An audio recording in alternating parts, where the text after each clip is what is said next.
함께 있는 것을 보고 엎드려 아기께 경배하고 보배함을 열어 황금과 유황과 몰약을 예물로 드리리라. 그들은 꿈에 헤롯에게 돌아가지 말라 지시함을 받아 다른 길로 곡으로 돌아가느니라. 아멘. 서울 양천구 신정동에 위치한 몽문교회 원로 목사님이신 김동현 목사님이십니다. 오늘 본문 지금은 성탄의 축하의 진정한 의미라는 제목으로 말씀을 전해 주시겠습니다. 할렐루야 박수로 환영하면서 하나님께 영광을 올려드리겠습니다. 할렐루야.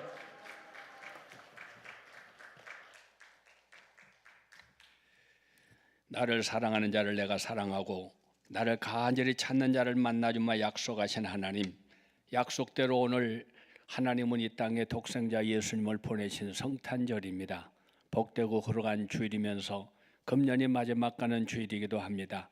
오늘도 원근각 제 있는 아들 딸들을 주님의 이름으로 이곳까지 불러주셨습니다.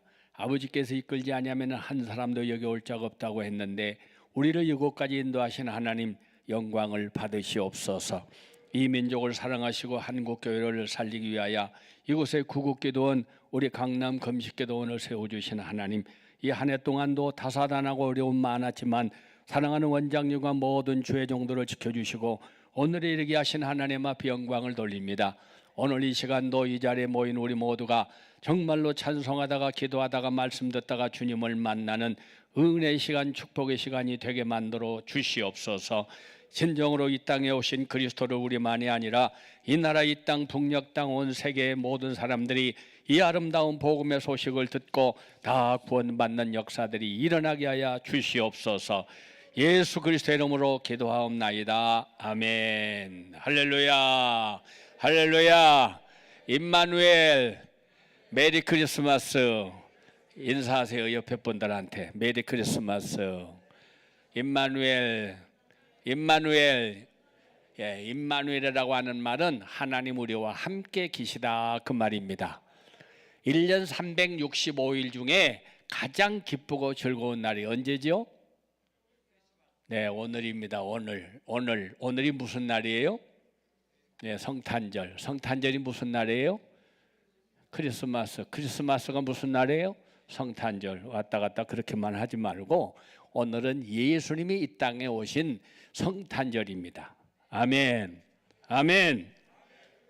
미국에서 성탄절이 크리스마스가 뭐냐 하고 물어봤어요. 성탄절에 제일 생각나는 게 뭐냐 하고 물어봤는데 44%가 쇼핑, 선물 사는 거. 그 다음에 37%가 예수, 19%가 피서, 놀러 가는 거. 근데 한국에서 물어봤어요. 초등학생들한테 성탄절, 크리스마스 그러면 뭐가 제일 생각나느냐 그랬더니 64%가 산타크로스, 산타크로스, 44%가 쇼핑, 선물 사고 주고받는 거, 그 다음에 예수는 37%밖에 되지 않았습니다. 사랑하는 여러분, 우리는 성탄절을 맞이하면서 이 날이 무슨 날인지, 이 예수님께서 왜 이 땅에 오셨는지 의미도 알지 못하고 선물이나 받고 무슨 음식이나 맛있는 거 먹고 구경이나 다니고, 이게 성탄절이 아니에요. 이 성탄절은 무슨 날이냐? 요한복음 3장 16절, 하나님이 세상을 이처럼 사랑하사 독생자를 주셨으니. 할렐루야. 할렐루야. 죄로 말미암아 모든 인생들이 죄값은 사망, 죽을 수밖에 없는 이 나라 이 땅을 바라보시고 하나님은 너무나 사랑하셔서 자기 아들 독생자를 이 땅에 보내주신 것입니다. 왜냐하면 하나님은 인간을 선하고 아름답게 만들었지만 여기 보세요. 모든 인생들이 이렇게 죄를 지어서 로마서 3장 23절 의인은 없나니 하나도 없느니라. 23절 로마 3장 10절에 의인은 없나니 하나도 없느니라. 23절에 모든 사람이 죄를 범하였으면 하나님의 영광에 이르지 못하느니라. 죄값은 사망이니라. 다 죽을 수밖에 없는 인생들인 거예요. 사랑하는 여러분, 우리가 교회 다니지만 예수 믿는다고 그러지만 직분 받았다고 그러지만 모양은 이렇게 예수님 흉내내는 것 같지만 그 속에 그리스도가 없으면 실상은 죽은 자인 것입니다. 인간의 노력으로, 방법으로, 수단으로, 물질로, 명예로 인간의 힘으로 이 죄악을 씻을 수가 없어요. 그래서 이 죄악을 씻는 방법은 하나, 예수 하나님께서 독생자를 이 땅에 보내셔서 피 흘림이 없은즉 사함이 없느니라. 그래서 피를 흘려서 우리의 죄를 깨끗하게 씻어 주신 것입니다. 할렐루야.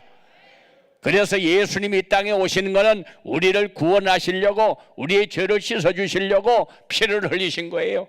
주님이 이 땅에 오시는 것은 우리로 봐서는 기쁜 날이고 축복의 날이지만, 주님은 하늘을 버리고 이 땅에 오셨습니다. 높은 곳을 버리고 낮은 땅에 오셨습니다. 영광된 자리 버리고 천한 자리에 오셨습니다. 대접받는 자리 버리고 멸시천대 받는 자리에 오셨습니다.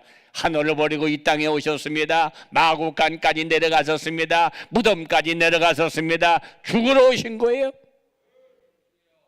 피 흘림이 없은즉 사함이 없느니라. 예수님의 보혈의 피로 말미암아 오늘 우리는 사함 받았단 말이에요. 이런 예수님이 땅에 오신다고 하는 것을 분명하게 알고 성탄절을 맞이하고 분명하게 알고 하나님께 예배를 드려야지. 이런 의미도 모르고 괜히 예수도 모르는 사람들이 저 쇼핑 그 다음에 무슨 여관 이런 데서 번쩍번쩍하면서 죄 짓고 인간의 개 향락이나 누리고 선물이나 주고받고, 그게 성탄절이 아니라고 하는 이야기. 사랑하는 여러분, 인간의 노력으로는 죄 사함 받을 수가 없어요. 힘으로도 안 돼요. 돈으로도 안 돼요. 권력으로도 안 돼요. 예수 그리스도의 보혈로 말미암아 우리는 죄 사함 받게 된 것을 믿으시기를 바랍니다. 할렐루야. 이게 복음이에요. 이게 핵심이에요. 제가 이 십자가 들고 지금 돌아다닌 지가 50년이 넘어 50년이. 예? 그래서 목사님 옛날 애들 부흥회 20년 할 때 이거 가지고 돌아다녀. 어른 부흥회 30년 했어요. 예? 그때 제가 주일학교 선생이었습니다. 십자가의 그 복음 눈으로 보고 듣고 깨달아서 주일학교 선생하던 제가 목사가 됐습니다. 선교사가 됐습니다. 요즘도 돌아다니면서 많이 만나요. 사랑하는 여러분, 분명한 성탄절, 분명한 의미를 알고 오늘 우리는 하나님께 바르게 영광 돌리고 바르게 예수 믿는 저와 여러분이 될 수 있기를 축복합니다. 할렐루야, 할렐루야. 하나님은 오늘 이 땅에 영광스러운 하늘 보좌를 내버리시고 이 땅을 이처럼 사랑하사 독생자를 보내주신 것입니다. 이보다 더 위대한 선물이 어디가 있어요? 인간의 노력으로, 방법으로, 물질로, 권력으로, 명예로 씻을 수 없는 죄를 예수 그리스도를 이 땅에 보내주심으로 말미암아 그분 한 분 때문에 그 피로 우리는 속죄함 얻었네. 이 위대한 선물, 위대한 선물, 하나님 우리를 이처럼 사랑하사 독생자로 주신 그 위대한 선물, 이걸 알고 오늘 우리는 하나님께 감사하고, 이걸 알고 하나님께 영광 돌리고 예배드리고, 이걸 알고 축하하고, 이걸 알고 우리는 모든 사람 앞에 이 복음을 전파하는 그런 저와 여러분이 될 수 있기를 축복합니다. 아멘, 아멘. 여기에 오늘 우리는 어떤 자세로, 어떤 모습으로 하나님께 영광을 돌리며 예배해야 되느냐? 첫째, 다 같이 정성으로 예배하며 축하합시다. 자, 2절 읽어요. 2절 시작. 유대인의 왕으로 나신 이가 어디 계시냐? 우리가 동방에서 그의 별을 보고 그에게 경배하러 왔노라. 아멘. 여기 동방 박사들은, 동방에서 온 사람들은 명예와 신분도 높고 재산도 많은 사람들입니다. 예수님을 탄생을 이제 대리자나 하인을 시켜가지고서 가서 예물을 보내가지고 축하할 수 있어요. 그런데 베들레헴까지 바사는 머나먼 거리였습니다. 1000km가 넘는 곳이었습니다. 그런데 이분들은 사막지대의 특유한 날씨, 밤에는 춥고 낮에는 무더운 날을 오랜 동안 견디면서 순례길을 걸어왔어요. 이러한 모습을 우리가 보고 배워야 됩니다. 요즘 우리는 팬데믹이라고 코로나라고 하는 핑계 대고서 교회도 안 나오고 그저 집에 앉아서 누워서 텔레비 보면서 잠자면서 구경하면서 그저 핸드폰 하나 틀어놓고 예배 받다고 착각하는 분들이 얼마나 많은지 몰라요. 예배가 회복되어야 합니다. 할렐루야. 동방 박사들이 돈 많고 높은 사람들이 하인시킬 수도 있어요. 다 남시켜서 보낼 수도 있어요. 근데 직접 그 머나먼 길을 친히 찾아와서 주님 앞에 경배했다 그 말이에요. 머나먼 동방에서 그 별을 보고 우리가 경배하러 왔노라. 아멘. 아멘. 세상에는 대신해서 해줄 수 있는 그런 일들이 참 많이 있습니다. 그러나 예수님을 믿고 경배하는 일에 대해서는 대리자가 있을 수가 없어요. 부모가 잘 믿었다고 내가 구원받는 거 아닙니다. 부모가 하나님 앞에 직분받았다고 내가 직분받은 거 아닙니다. 구원은 개인이에요. 부모가 믿고 하늘나라 가셨으면 부모가 천국 간 거지, 우리 부모가 잘 믿었다고 내가 구원받는 게 아니라 그 말이에요. 내가 믿어야 합니다. 내가 회개해야 합니다. 내가 영접해야 합니다. 요한복음 1장 12절 영접하는 자 그 이름을 믿는 자들에게는 하나님의 자녀가 되는 권세를 주셨느니라. 내가 믿어야 돼요. 동방박사들은 아기 예수님께 귀한 시간을 바치고 수고하고 땀을 흘리면서 그 머나먼 길을 그냥 온 것도 아니고 예물을 준비해서 그곳까지 경배하러 왔노라. 일부 새벽 예배 드리고 일부 예배 드리고 제가 꼬박 지금 2시간 9시에 출발해서 11시 넘었어요. 예? 그 2시간 이 시간 맞춰서 오느라고. 나는 미국에 가서 부흥회 가면서 2시간 운전하고 왔습니다 하는 사람은 참 많이 봤는데 내가 그러고 다닐 줄은 난 꿈에도 생각해도 못했어요. 예? 왜? 여러분들을 하나님이 사랑하시기 때문에. 저는 강남 금식기도원을 누구보다도 사랑합니다. 예? 왜? 나라를 살리는, 교회를, 한국교회를 살리는, 여러분을 살리는 그 전당이 바로 우리 강남 금식기도원이에요. 할렐루야. 그러므로 여러분들은 사명을 가지고 여기 와서 예배드리는 여러분들은 사명을 가지고 나라와 민족을 위해서 기도하셔야 돼요. 사명을 가지고 우리 기도원 원장님과 모든 종들을 위해 기도하셔야 돼요. 예? 이 기도의 불이 꺼지면 안 돼요. 할렐루야. 어려운 가운데도 이 한 해 동안도 함께 하신 하나님 계속해서 이 기도의 불이, 말씀의 불이, 전도의 불이 활을 타고 올라서 한국을 변화시키고 북한 땅을 복음화시키고 세계를 선교하는 아름다운 센터가 될 수 있도록 계속 기도해 주시기를 바랍니다. 할렐루야. 할렐루야. 누가복음 2장 7절에 보게 되면은 여관주인의 무관심한 모습을 볼 수 있죠. 예수님께서 이제 만삭이 돼가지고 마리아가 요셉과 함께 베들레헴으로 올라갔잖아요. 그런데 숙박할 곳이 없어요. 방이 없습니다. 방이 없습니다. 숙박할 곳이 없어서 마구간에서 태어나셨어요. 여러분, 만약에 이 여관집 주인이 예수님이 메시아요, 이 땅의 만왕의 왕인 줄 알았더라면 자기 안방이라도 내어주셨을 겁니다. 몰랐어요. 예수님이 만왕의 왕인 줄 알았더라면, 정말로 영원한 구세주인 거 알았더라면 그분이 방 없다고 내쫓았겠습니까? 오늘 저와 여러분들도 마찬가지예요. 오늘 그 예수님이 누군지를 바로 안다면 만사를 제쳐놓고 하나님 앞에 나와 몸과 마음과 정성과 생명을 바쳐가며 감사하며 예배드려야 되지 않겠어요? 이 아름답고 좋은 날, 이 아름다운 기쁨에 너에게 미칠 큰 기쁨의 좋은 소식을 너에게 전하노라.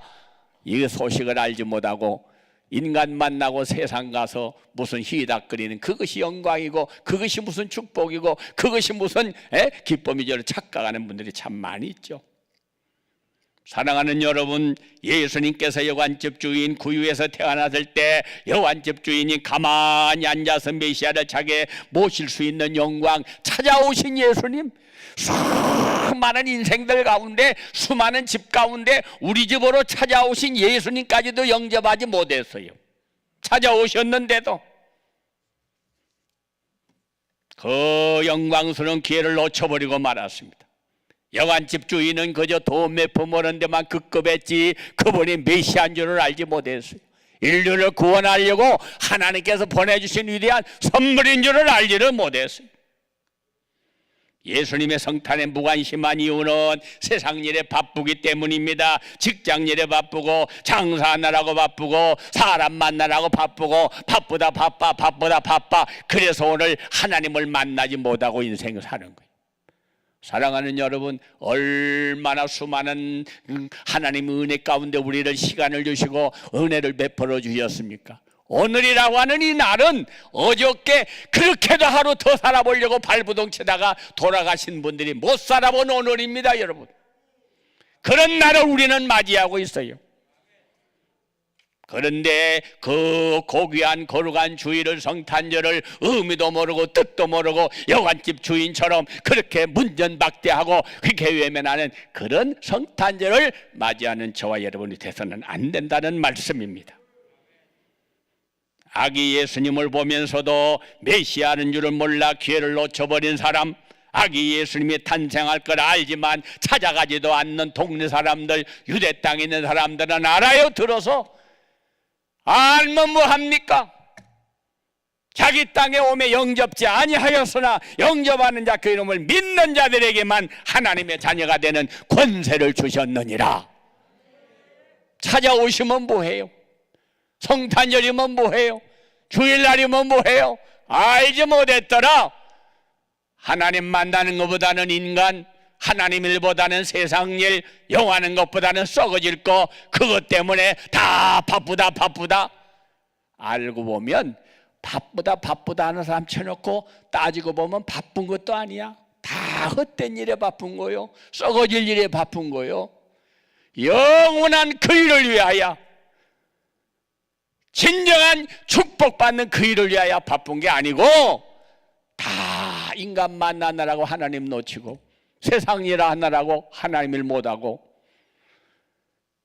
이게 오늘 우리에게 살아가는 모습 아니겠습니까? 골로새서 1장 24절, 나는 이제 너희를 위하여 받는 괴로움을 기뻐하고 그리스도의 남은 고난을 그의 몸된 교회를 위하여 내 육체에 채우노라. 사랑하는 여러분, 진정한 가장 값지고 귀한 그리스도를 위하여 바쁜 저와 여러분이 될 수 있기를 축복합니다. 새 나무의 이야기라고 하는 그런 짧은 이야기가 있어요. 어느 마을에 세 나무가 살았대요. 하나는 올리브나무, 하나는 떡갈나무, 하나는 소나무가 살았대요. 그랬는데 이 세 나무는 위대한 꿈을 가지고 살았습니다. 올리브나무는 나는 앞으로 정교하고 화려한 보석 상자가 돼가지고 세상의 온갖 보석을 다 담는 그런 보석, 그런 상자가 될 거야, 이런 위대한 꿈을 가졌어요. 그런데 어느 날 나무꾼이 자신을 베가지고 냄새나는 저 마구간에 여물통으로 만들어버렸어요. 그래서 그만 그 꿈은 산산조각이 나버리고 말아버렸어요. 떡갈나무도 위대한 꿈을 가지고 있었습니다. 나는 이 다음에 왕을 태우는 신난 그런 배가 될 거야, 그런 꿈을 가졌는데 어느 날 나무꾼이 그 나무를 쓱싹 베어가 가지고서 조그마한 낚싯배, 그런 배를 만들었어요. 그 꿈도 산산조각에 나버리고 말았어요.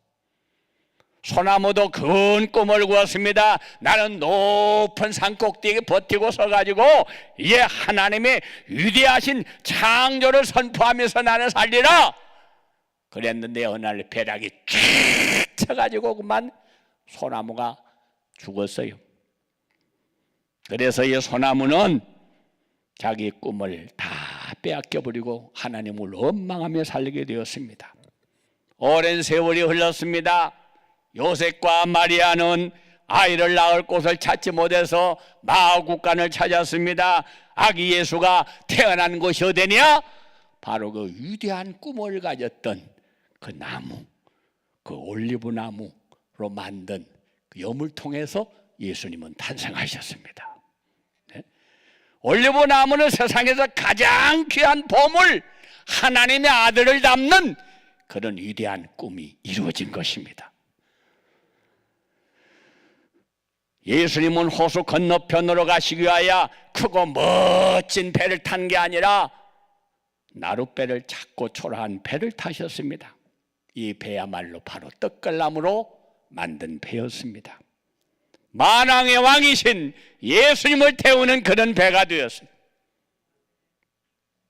오랜 후에 로마 군인들이 쓰러져 있는 좋은 나무를 발견하고 그 나무를 다듬어다가 십자가를 만들었습니다. 그래서 그 십자가에 예수님을 못을 박아서 돌아가시게 했어요. 이 소나무는 오늘날까지도 사람들에게 하나님의 사랑을 높이 보여주게 되는 주님을 십자가에 매달리는 그런 형틀로 사용하게 되었습니다.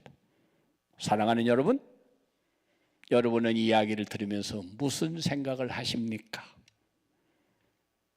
아까 처음에 제가 얘기한 것처럼 나는 정말로 세상에 가장 부잣집 돈 많은 집에 보석으로 보석 상자가 돼가지고 온갖 보물을 다 담아 놓으라 그러지만은 그 집 구석에 들어가면 처백해가지고 알아주는 사람도 없어. 그 사람이나 혼자서 좋아하는지 모르지만. 에? 그런데 유대 땅 마구간에 여물통 예수님이 거기서 탄생하셨어요. 세상의 어떤 아름다운 집보다도 어떤 궁궐보다도 가장 위대한 역사를 이루지 않았어요? 왕이 타고 다니는 어마어마한 화려한 배, 왕이 타고 다니는 배 몇 번이나 타겠어요? 여러분 대통령 별장 뭐 아무리 유명하다고 해도 대통령 1년에 가서 며칠 있어요? 예? 그 일하는 사람들이 살아 거기는. 별것도 없어. 그런데 비록 나룻배가 됐지만 예수님이 타시고 갈릴리 바다를 건너가시잖아요. 내가 돈이 많고 똑똑하고 높은 사람, 위대한 사람 자랑하지 말고 내가 비록 작을지라도 가진 거 없고 배운 거 없을지라도 주님을 모신다면 이것처럼 위대한 역사가 없는 거예요. 할렐루야! 제가 하나님 앞에 그런 기도를 해봤어요. 에? 하나님, 다른 목사님들은 주일만 하잖아요. 저렇게 편하게 목회하잖아요. 월화수목금토일 월화수목금토일 월화수목금토일 쉬는 날이 없어요. 에? 저 말만 은퇴면 원로지 계속 날마다 바빠 그냥. 얼마나 감사해. 저하고 같이 졸업하고 나보다 은퇴하신 목사님 만났더니 어떻게 지내? 한 달 내내 방에서만 있으니까 죽을 지경이야. 예? 누웠다 일어났다 텔레비 봤다 엎어졌다 뒤집었다 참 죽겠네. 돌아다니면서 좀 주님의 일 좀 해. 누가 부르는 사람이 있어야지. 사랑하는 여러분, 하나님께서 오늘도 저와 여러분들을 이 귀한 이곳까지 인도하신 거 감사하시기를 바랍니다. 할렐루야, 할렐루야. 요한복음 6장 44절 내가 온 게 아니야. 아버지께서 이끌지 아니하면 여기 올 사람 하나도 없어. 할렐루야. 나를 이곳까지 인도하신 하나님. 아멘. 감사하세요. 에? 큰 집에는, 귀한 집에는 금그릇도 있고 은그릇도 있고 그릇이 많다고 그랬잖아. 여러분 그릇이 많아. 집에 가서 한번 찬장해 보세요. 큰 그릇, 비싼 그릇, 외국에서 온 그릇, 뭐 큰 그릇, 넓은 그릇, 좋은 그릇 많잖아. 그거 쓰십니까? 다 거기서 갇혀서 맨날 그러고 있어. 하나님께서 하나님 제가 뭔데 이렇게 맨날 월화수목금토일 월화수목금토일 맨날 바빠야 돼요. 하나님이 저에게 주신 말씀, 너는 밥공기야 밥공기. 예? 여러분 밥공기는 비싼 그릇 아니야. 밥공기는요 흔한 그릇이야. 아무나 살 수 있어. 그런데 보세요, 부엌에 들어가면은 주부가 어떤 그릇을 제일 많이 쓰는가 보세요. 뭐 큰 그릇, 비싼 그릇, 뭐 외제 그런 그릇은요 1년에 한 번 나올까 말까 해. 그런데 그냥 밥그릇은 공기 밥그릇은 그냥 아침 먹고 닦아서 점심 먹고 점심 먹고 닦아서 저녁 먹고 저녁 먹고 닦아서 아침 먹고 맨날 쓰는 거예요. 내가 너를 만나니 내 마음에 합한 사람. 할렐루야, 할렐루야. 주님이 쓰시는 여러분이 되시기를 바랍니다. 감사하세요. 세상에 나보다 똑똑한 사람 많아. 나보다 돈 많은 사람도 많아. 나보다 훌륭한 사람 얼마든지 많아. 근데 하나님은 그런 사람이 필요한 게 아니라 나는 네가 필요해. 사도행전 13장 22절 내가 너를 만나니 내 마음에 합한 사람이야. 할렐루야. 저는 그래서 바쁜 재미로 살아. 바쁜 재미로. 다 예수님으로 뭐로 이리 가고 저기 가고 여기 가고 저기 가고. 저는 맡겨놓으면 피곤하다 힘들다 죽겠다 그런 생각을 해본 적이 없어요. 하나님 또 쓰시는구나. 내 힘으로 해요? 내가 병들으면 일할 수 있어? 능력 없으면 일할 수 있어? 다 하나님이 주시는, 내게 능력 주시는 자 안에서 내가 모든 걸 할 수 있었느니라. 자랑할 게 없어요. 나를 나되게 하신 분은 하나님이 하나님. 내가 무슨 잘나서 말을 잘해서 설교를 잘해서 똑똑해서 착각하지 마세요. 나보다 위대한 사람 얼마든지 많아 세상에. 그런데 하나님은 그런 사람 나 필요한 거 아니다. 나는 네가 필요해. 그래서 저와 여러분을 불러주신 거 감사하시기를 바랍니다. 할렐루야, 할렐루야. 그래서 예수님도 기도할 때 그렇게 기도하셨잖아요. 아버지, 나 십자가 좀 지지 않게 해주세요. 이 잔이 내게서 물러가게 해주세요. 내가 붙들려서 못을 박히고 옷을 벗기고 뺨을 맞고 침뱉음을 당하고 채찍으로 맞고 부끄러움과 수치, 아픔, 고통, 눈물, 죽음 너무나도 어려워. 그래서 아버지 좀 물러가게 해주세요. 밤새도록 철야하면서 피땀을 쏟아가면서 기도하셨지만 하나님 그 기도 안 들어주셨잖아요. 에? 우리 생각 같으면 그렇게 기도해서 아무 일도 없어야 응답받았다고 좋아할 텐데 예수님 그렇게 기도하신 결과 체포당하셔서 끌려가셔서 채찍으로 맞으시고 십자가에 못을 박아 돌아가셨어. 오죽하면 예수님도 아버지 왜 나를 버리시나이까. 그래도 하나님은 침묵하고 계셨어요. 예수야, 네가 죽어야 저 수많은 인생들 살려. 그 사람들은 죄인이라서 물에 빠진 사람은 물에 빠진 사람 못 건져. 죄인은 구원할 수가 없어. 네가 십자가에서 죽어야, 피를 흘리고 죽어야 그 수많은 영혼들 구원할 수가 있어. 할렐루야, 아멘. 그래서 예수님은 십자가에 못 박아 돌아가셨어요. 이게 전반전입니다. 전반전. 기독교는 전반전이 있고 후반전이 있는데 전반전만 바라보면 예수 믿고 고난당하고 예수 믿고 실패하고 예수 믿고 손해만 보고 예수 믿고 양보만 하고 예수 믿고 욕만 먹고 살아야 됩니까? 그게 아니에요. 십자가에 돌아가셔서 끝난 게 아니고 사흘 만에 주님은 다시 부활하셨습니다. 살아나셨습니다. 할렐루야. 그래서 40일 동안 세상에서 수많은 사람들에게 보이셨습니다. 하늘로 올라가셨습니다. 그리고 머지않은 날 다시 오마 약속하셨습니다. 아멘, 아멘. 우리가 예수를 믿는다고 하는 것은 5가지를 믿는 거예요. 5가지. 첫째, 동정녀 탄생. 동정녀 탄생. 다 같이 동정녀 탄생.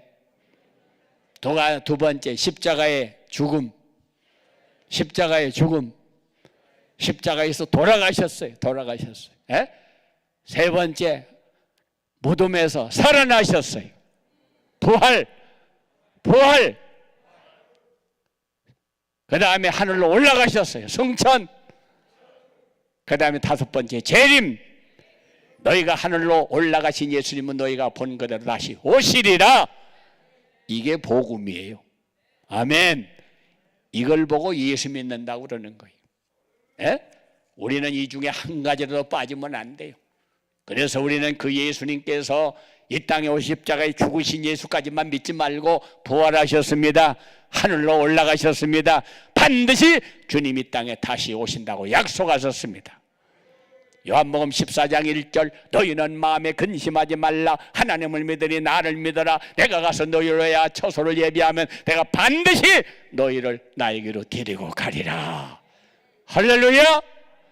이런 소망을 가지고 신앙생활하는 저와 여러분 되시기를 바랍니다. 아멘. 두 번째입니다. 다 같이 믿음으로 예배하면서 축하합시다. 오늘 본문에 보면은 성탄절을 맞는데 3종류의 사람이 나오고 있죠. 첫째는 성탄에 대한 방관자들 3절 보세요. 3절. 예루살렘 사람들 그들은 모두가 다 당황했다고 그랬어요. 예수님이 탄생하셨을 때에 기뻐하고 즐거워한 게 아니라 당황했습니다. 예? 여기 당황했고 고난해갖고 소동했다는 말이에요. 헤로드 왕의 그리스도는 베들레헴에서 예수님이 탄생하신다고 알려준 대제사장들과 율법교사들이야 말로 방관자들이에요. 알고는 있어요. 예수님이 탄생하실 것이다. 알고는 있는데 이 사람들이 주님 찾아간 것도 아니고 경배한 것도 아니고 예수님을 영접한 것도 아니었습니다. 그들은 무관심한 사람들이었습니다. 유대인들은 종교 지도자들이었습니다. 그들은 예언서를 누구보다도 잘 알고 있었습니다. 헤로드 왕이 물으니까 정확하게 대답도 했습니다. 여러분, 많이 아는 것이 신앙생활 아니에요. 내가 성경을 수백 번 읽어서 내가 성경을 잘 알아, 그게 믿음은 아니에요. 미가서의 말씀을 알려주고 그리스도는 베들레헴에서 나실 것이라고 알려주었는데도 그들은 그 이상 아무것도 하지도 않았어요. 그들은 종교적 지도자들인데 그래서 헤로드 왕도 알지 못하는 그리스도가 어디서 나실 것이냐, 유대 땅 베들레헴에서 나실 겁니다. 알고는 있지만 찾아가지도 않았고 경배하지도 않았고 영접하지도 않았어요. 그리스도가 나셨다는 소식은 들었는데 아무것도 하지 않은 인생들. 두 번째입니다. 박해자들입니다. 헤로드 왕. 헤로드 왕은 주전 37년 유대 왕이 된 사람입니다. 원래 유대인이 아니라 에돔 사람입니다. 그래서 그는 유대인을 진심으로 위할 마음도 없거니와 유대인들도 그렇게 달거워하는 사람이 아니었어요. 성탄에 나온 갓난 아이들을 다 죽였습니다. 예수님을 이제 어디 왕이 나셨다고 하니까 동방박사들한테 가서 알아보고 나한테 얘기하면 나도 가서 경배하리라. 경배는 무슨 경배예요? 이 나라의 왕이 나 말고 어떤 나라의 왕이니? 그런데 하나님께서는 동방박사들에게 예수님께 경배한 다음에 그들의 헤로데게 가지 말고 다른 길로 가라. 그게 가버렸어요. 기다려도 소식이 없죠. 그래서 어린아이들을 싹 다 죽이라고 명령 내립니다. 자기의 명예를 위하여, 자기의 영광을 위하여 남을 죽이는 이런 인생들이 맞이하는 성탄절. 예? 그 지방의 2살 아래 사내까지 다 죽이라. 참으로 잔인하고 끔찍한 일. 예수님이 태어날 때 이렇게 수많은 어린아이들이 죽었어요. 마지막 3번째 사람입니다. 방관하는 사람도 있고 박해하는 사람도 있었는데 이 사람은 찾아가서 갓난아에게 경배했습니다. 왕에게 하듯이 경배를 하고 준비한 예물까지 드린 사람, 그는 유대인 사람도 아니고 멀리 천리길 동방 박사들 이방 사람들이었습니다. 시편 42편 1절 하나님이여 사슴이 시냇물을 찾기에 갈급함같이 내 영혼을 주를 찾기에 갈급하나이다. 선지자 예언한 내 메시아를 사모하며 멀리서 믿음으로 그곳까지 찾아왔던 것입니다. 사랑하는 여러분, 민수기 24장 17절 내가 그를 보아도 이 땅의 일이 아니며 내가 그를 바라보아도 가까운 일이 아니로다. 한 별이 야곱에게서 나오며 한 규가 이스라엘에게서 일어나서 모압을 이쪽에서 저쪽까지 쳐서 무찌르고 또 셋의 자식들을 다 멸하리로다. 동방박사들은 하나님의 예언의 말씀을 믿고 기다리면서 메시아의 오심을 별을 통해서 연구를 했습니다. 진정한 신앙은 하나님의 말씀을 굳게 믿고 말씀 위에 바로 서는 것입니다. 히브리 11장 6절 다 같이 한번 따라하세요. 믿음이 없이는 하나님을 기쁘시게 못하나니. 할렐루야. 하나님을 기쁘시게 하는 게 뭐냐? 그것은 인간적인 수단 방법이 아닙니다. 믿음입니다. 하나님 오늘도 저와 여러분에게 믿음을 보시는 거예요. 그들이 별을 보고 왔다는 것에 우리는 주목해야 됩니다. 당시 고대 세계에서는 별을 신앙의 대상으로 삼았던 경우가 허다했습니다. 동방박사들은 이 별을 신앙의 대상으로 여긴 게 아니라 별이 인도해주는 아기에게 경배하기 위해서 온 것입니다. 동방박사들이 예루살렘에 오기 전에 동방에서 그 별을 보다가 연구를 하다가 별을 발견하게 된 거예요. 그 별은 하늘에 항상 떠있는 일반적인 그런 별이 아니었습니다. 별은 우주 공간의 일정한 궤도를 벗어날 수 없기 때문에 동방박사들이 인도할 수가 없어요. 다른 별은 그 자리에서 항상 있는 것이지 별이 움직이지 않습니다. 그런데 동방박사가 본 별은 초자연적인 별이요, 우주 만물을 창조하신 전능하신 하나님을 보여주신 메시아를 향한 그런 별이었습니다. 이스라엘 백성들이 간절하게 기다리던 메시아의 탄생을 알리는 하나님을 계시하는 그런 별이었습니다. 천사들이 밤에 자기 양떼를 지키는 목자들에게 베들레헴 아기 예수가 탄생하니 가서 경배하라고 알려준 것과 같습니다. 하나님께서 계시해 주지 아니하면 동방박사들이 천문학의 조예가 있고 구약에 대해 해박한 지식을 갖고 있을지라도 그 별의 의미는 물론 메시아의 탄생조차도 알지 못했을 것입니다.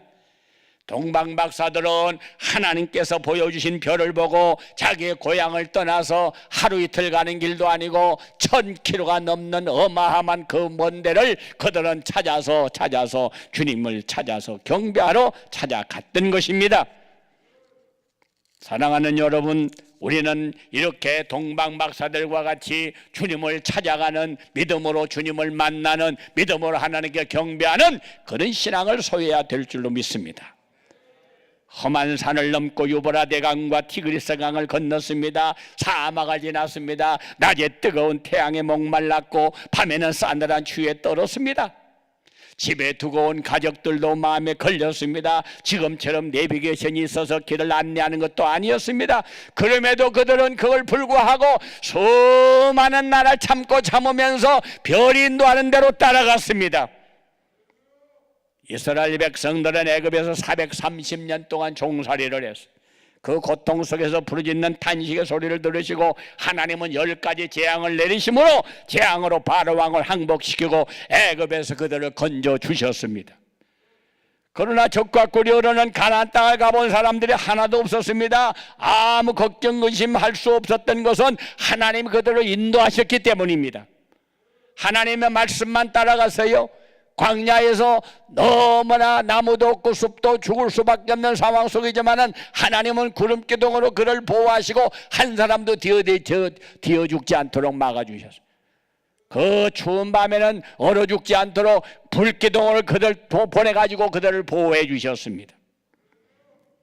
사랑하는 여러분, 동방박사가 별의 인도함을 받고 아기 예수님을 만나고 이스라엘 백성들이 구름기둥과 불기둥의 인도함을 받고 가나안 땅을 들어가는 것처럼 예수 따라가며 복음 순종하면 우리 행할 길도 환하게 열려지게 될 줄로 믿습니다. 아멘. 세 번째입니다. 다 같이 예물 드려 예배하며 축하합시다. 11절 보세요.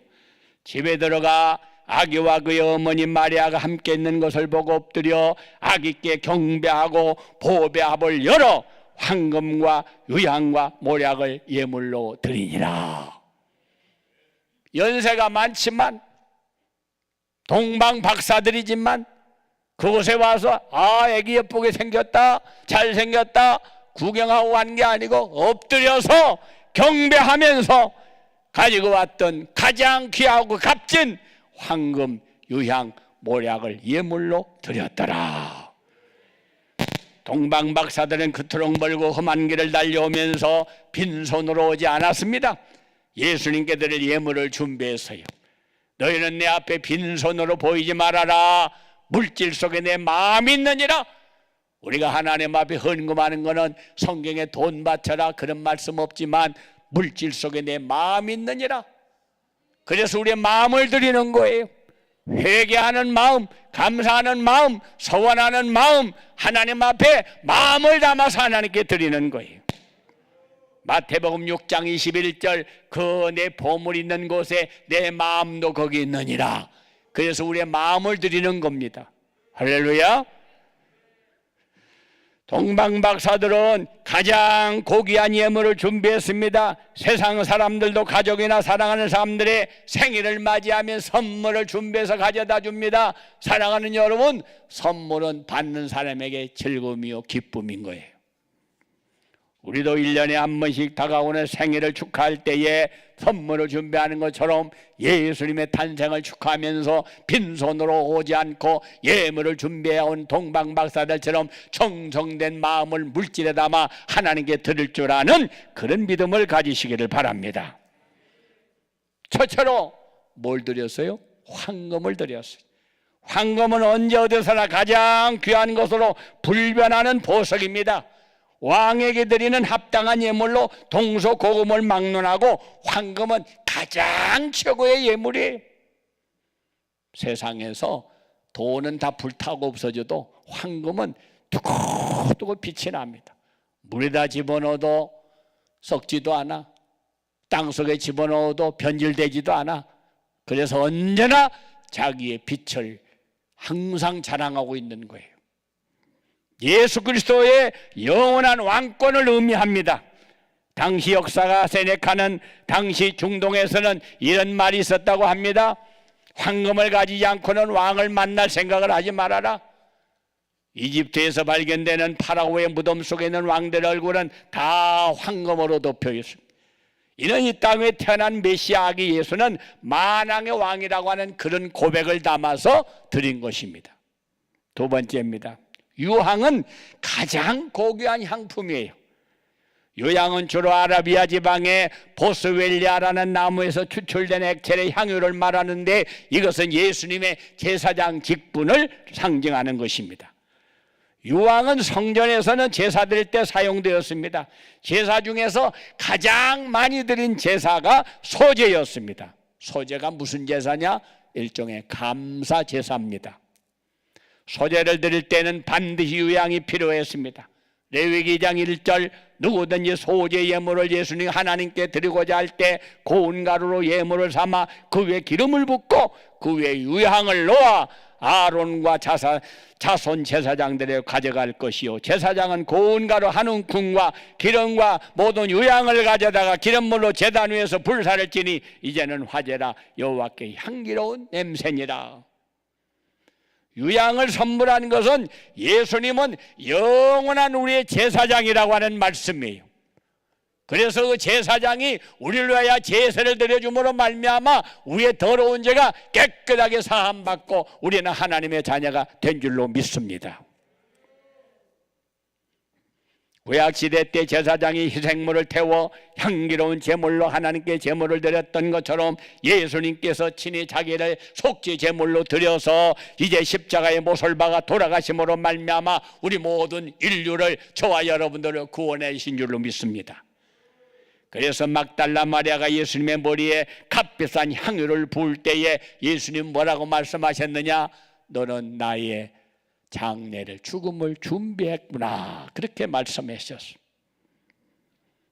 기름 부으심에 합당한 예물, 성탄절에 이웃에게 사랑을 실천하면서 아름다운 향기를 드러내므로 말미암아 나만, 우리 가정만, 우리끼리만 아니라 다 어려운 이웃들과 사랑을 나누면서 그들과 함께 아름다운 유향의 향기를 풍기는 것처럼 하나님의 뜻을 이루는 저와 여러분이 될 수 있기를 바랍니다. 마지막 세 번째는 모략을 드렸습니다. 모략은 옛날부터 시체 부패를 방지하는 방부제로 사용했습니다. 모략은 일반적으로 이디오피아, 아라비아 지방 등에서 자라는 콤피포람 머리라고 하는 나무에서 추출된 진액인데 방부제와 마취제로 사용을 많이 했어요. 모략을 드린 것은 예수님께서 십자가를 순환으로 죽임을 당하시지만 썩지 아니하시고 부활하실 뿐만 아니라 그를 믿는 자들에게 부활의 소망을 주시는 구속자이심을 상징하는 것입니다. 우리는 썩지 않아요. 죽지 않아요. 영원히 살아 영생 복락을 누린다고 하는 사실을 믿으시기를 바랍니다. 동방박사들이 정성스럽게 준비한 예물들을 보배압에 담아 아기 예수님께 드렸습니다. 보배압이란 귀중한 귀중품 상자, 보물 상자라고 하는 뜻인데, 이런 드리는 자의 정성과 예의가 담겨진 그런 예물을 의미합니다. 우리가 하나님 앞에 헌금할 때, 예물을 드릴 때 반드시 정성이 필요한 거예요. 그래서 저는 우리 교회에서 돈이 없어서 동전을 바치는 한이 있더라도 주일 헌금 반드시 봉투에 넣어서 그렇게 드리도록 가르쳤습니다. 제가 어릴 때 부모님들 보면은요, 그 새 돈이 어디가 있어요? 헌돈을 다리미로 이렇게 다려요. 깨끗하게 다려서. 저도 어릴 때 그러면서 배웠어요. 돈이 없으니까 병아리를 갖다 키웠어요. 병아리가 자라서 알을 낳잖아요. 그럼 따끈따끈한 알을 가지고 가게, 그때는 전빵이라고 그랬어요. 그걸 가지고 가면 돈으로 바꿔줘요. 그 무슨 돈이 옛날에 새 돈 있나요? 그럼 그걸 가지고 다리미로 다 다려. 그래가지고 봉투에다 넣어가지고 정성껏 드린 거예요. 사랑하는 여러분, 제사 드릴 때에 제물을 준비할 때부터 정성을 다해야 됩니다. 아무거나 갖다 놓고 제사 드리는 게 아니고 정성을 다해야 돼. 저와 여러분들을 구원하기 위하여 예수님께서 제물이 드릴 때는 그럭저럭 한 거 아니에요. 몸에 있는 물과 피를 다 쏟아서 6시간 매달려 가지고 목마르다 물 한 방울 피 한 방울까지 다 쏟아서 저와 여러분들의 죄악을 씻어서 하나님의 자녀로 만들어 주신 것입니다. 그래서 우리가 예배할 때 형식적으로, 의식적으로, 기분적으로 그렇게 예배 드리지 말고 마음을 다하고 몸을 다하고 뜻을 다하여 주 너희 하나님을 예배하라. 할렐루야. 우리 모두가 동방박사가 맞이한 성탄절을 배우고 아기 예수님께 경배하고 온전한 마음과 사랑과 정성으로 아기 예수님께 예물을 드려야 합니다. 인내와 기다림으로 수천 킬로가 넘는 머나먼 길을 별 따라서 예수님을 찾아와 예배드렸던 것처럼 우리도 먼 길이지만은 주님 앞에 찾아 나와 정성껏 성전 예배가 회복되어 하나님께 영광 돌리는 그런 믿음을 회복하시기를 바랍니다.